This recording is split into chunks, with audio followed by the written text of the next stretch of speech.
സ്നേഹം,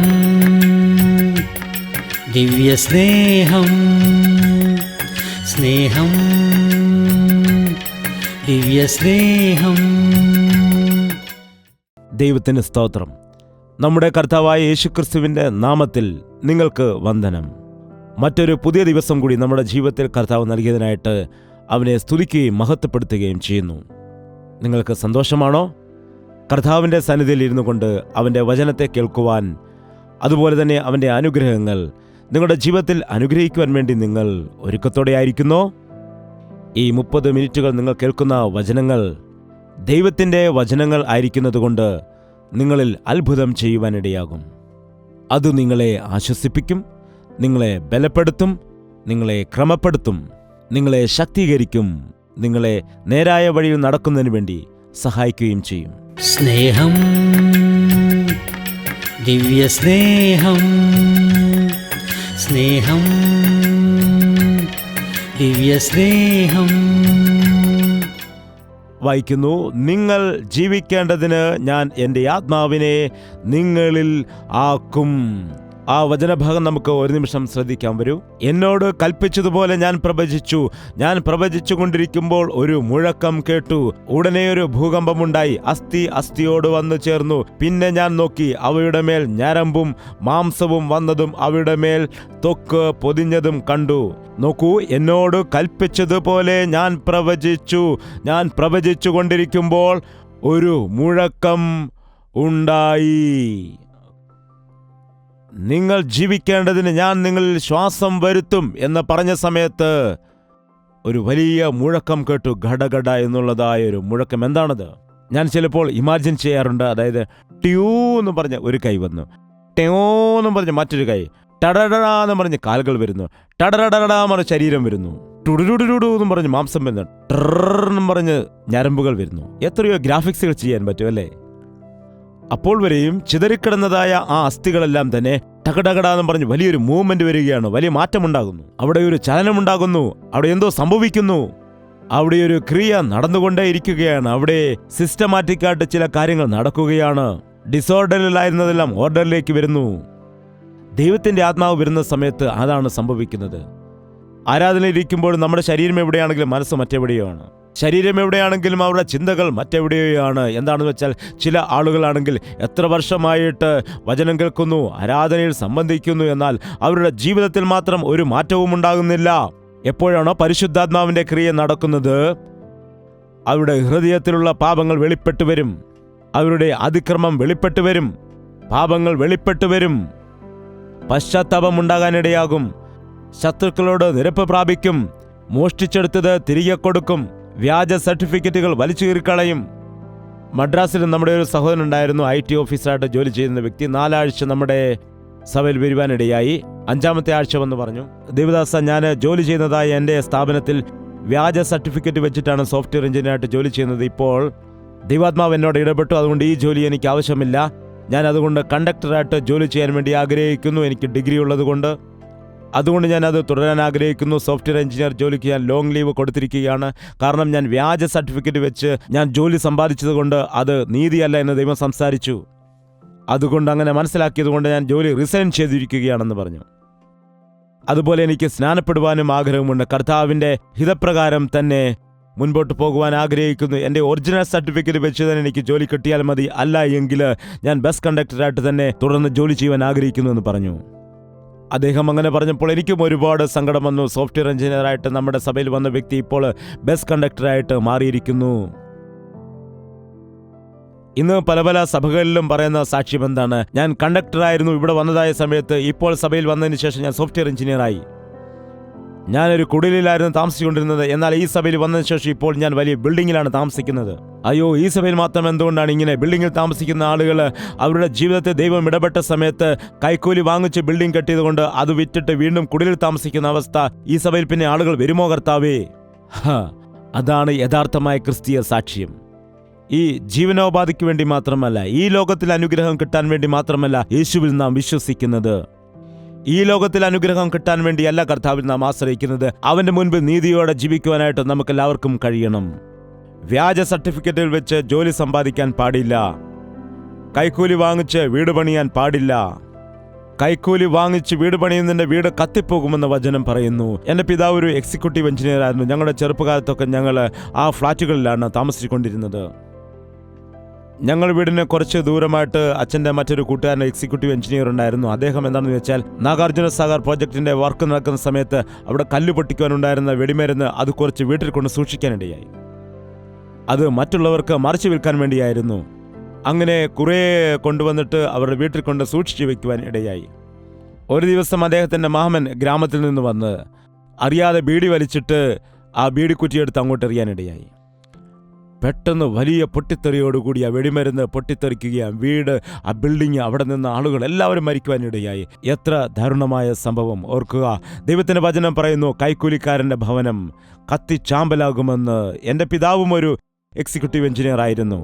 അദ്ദേഹം ആ സമയത്ത് കർഷകരോട് അവരുടെ വർക്കുകളെല്ലാം നന്നായിട്ട് ചെയ്തു കൊടുക്കേണ്ടതിന് വേണ്ടി കൈക്കൂലി വാങ്ങുന്നത് പതിവായിരുന്നു. അവർ കെട്ടുകണക്കിന് പണം കൊണ്ട് കൈക്കൂലി കൊടുക്കുമായിരുന്നു. അതുപോലെ ചാക്ക് കണക്കിന് നെല്ലുകൾ, അതുപോലെ പച്ചക്കറികൾ, ഓരോരോ സീസൺ അനുസരിച്ച് പഴവർഗ്ഗങ്ങൾ എല്ലാം തന്നെ വീട്ടിൽ ഇഷ്ടത്തിന് ലഭിക്കുമായിരുന്നു.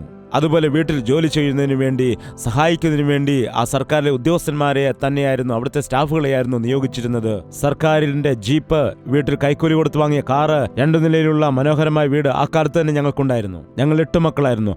ആവശ്യത്തിന് ആഹാരമുണ്ടായിരുന്നു. ഇഷ്ടമുള്ള ഫ്രൂട്ട്സ് എപ്പോൾ വേണമെങ്കിലും കഴിക്കാം ആ കാലത്ത്. എന്നാൽ ഞങ്ങൾ എത്ര കഴിച്ചാലും ഞങ്ങളുടെ ശരീരം മാത്രം ശോഷിച്ചിരുന്നു. മൂത്ത പയ്യന് പനിയായിട്ട് ആശുപത്രി പോയിട്ട് തിരിച്ചു വരുന്ന സമയത്തേക്ക് രണ്ടാമത്തവന് ഛർദിയായിരിക്കും, മൂന്നാമത്തവന് വയറ്റിളക്കം. എന്താണ്, എത്ര ഫ്രൂട്ട്സ് കഴിച്ചാലും എന്തെല്ലാം ആഹാരം കഴിച്ചാലും ഇതാണ് അവസ്ഥ.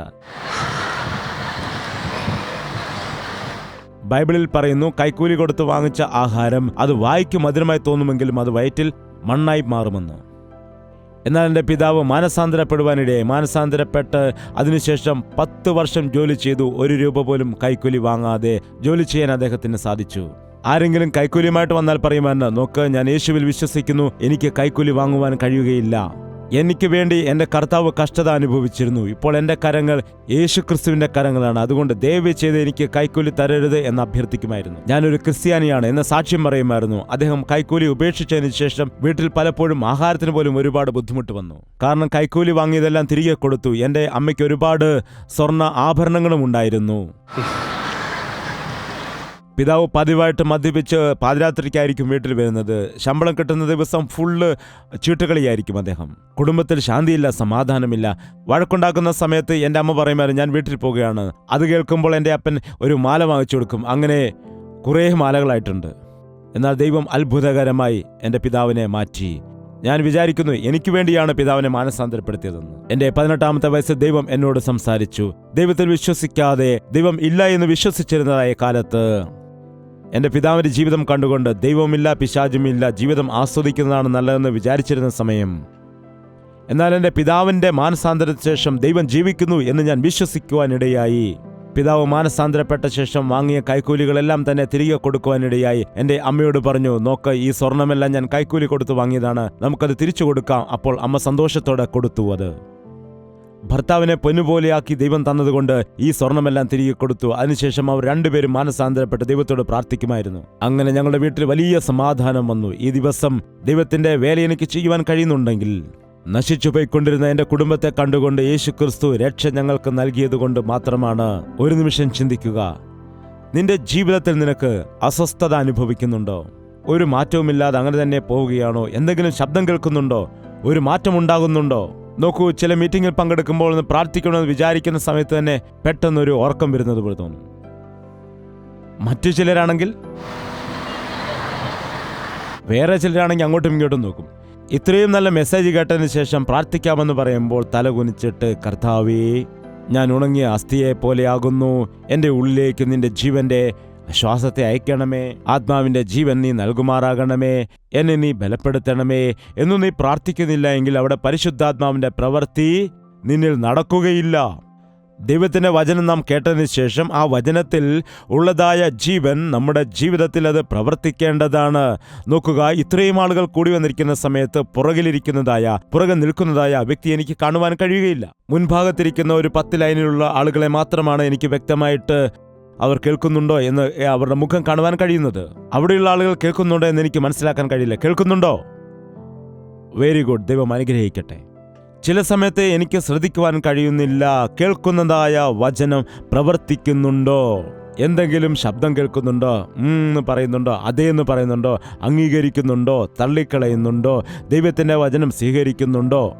എന്താണ്? ദൈവത്തിൻ്റെ സാന്നിധ്യത്തെ അനുഭവിക്കുന്നുണ്ടോ എന്നത്.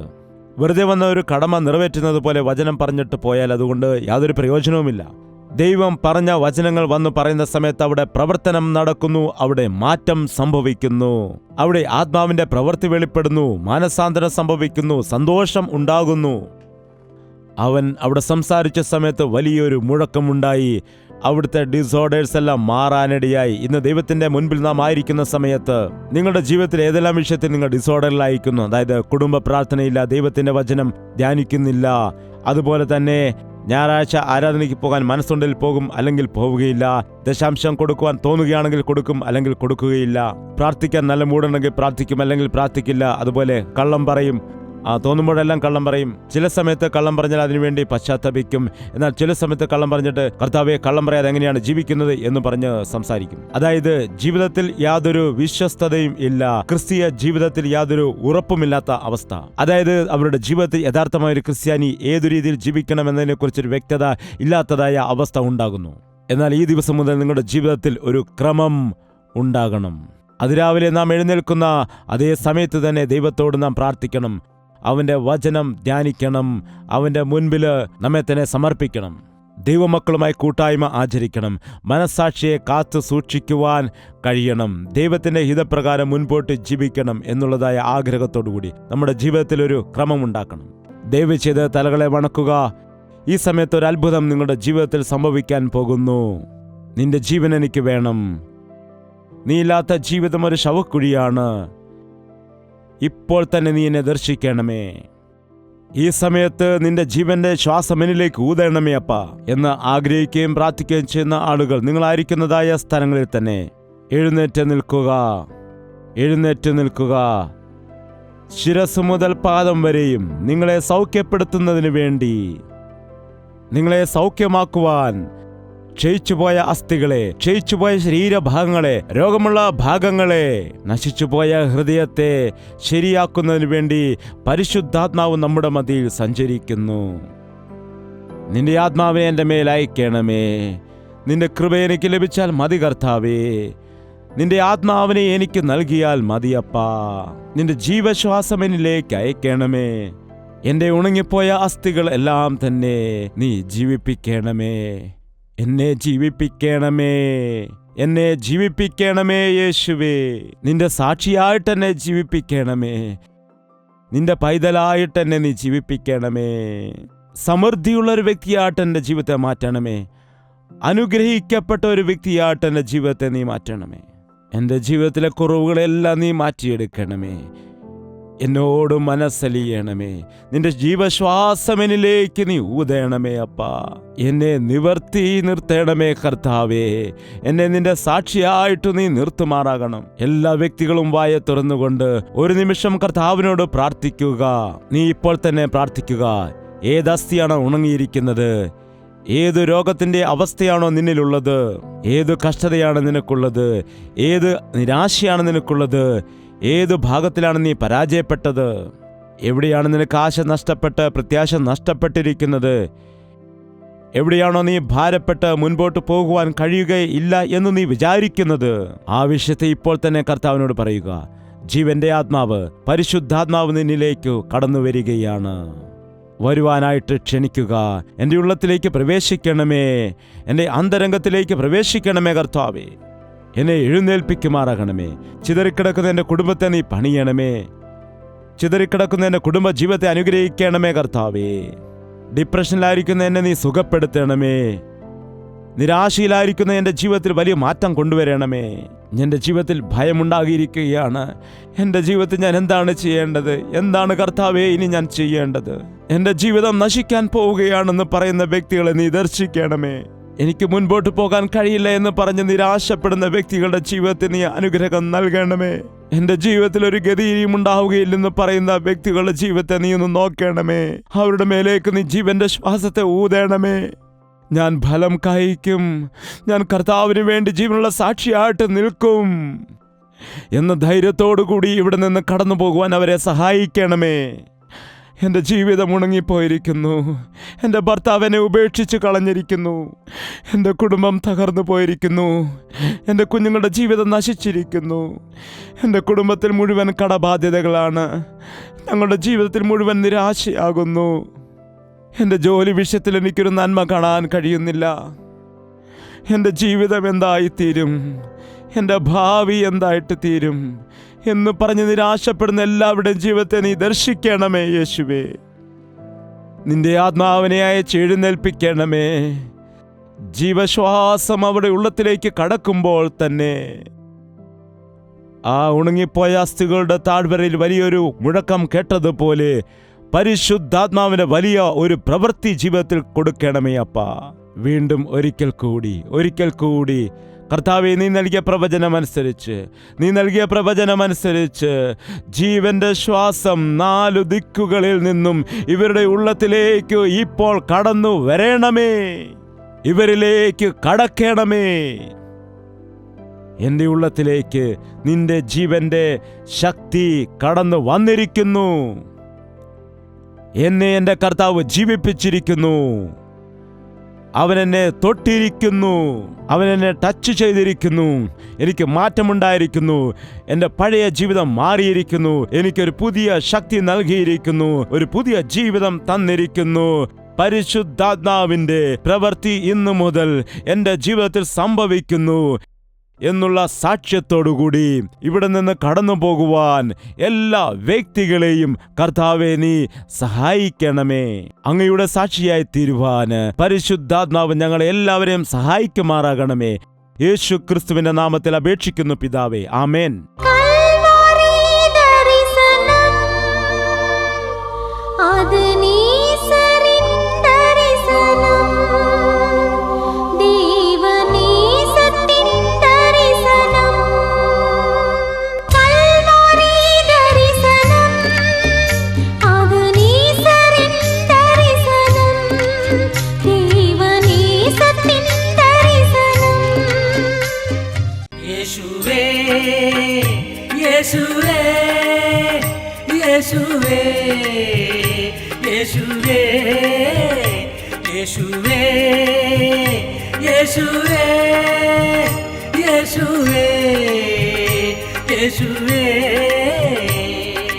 നിന്നെ എന്നും ഞാൻ സേവിക്കും. നീ മാത്രം രാജാവെന്നും. നിന്നെ എന്നും ഞാൻ സേവിക്കും. നീ മാത്രം രാജാവെന്നും. യേശുവേ യേശുവേ യേശുവേ യേശുവേ യേശുവേ യേശുവേ യേശുവേ യേശുവേ യേശുവേ യേശുവേ യേശുവേ യേശുവേ യേശുവേ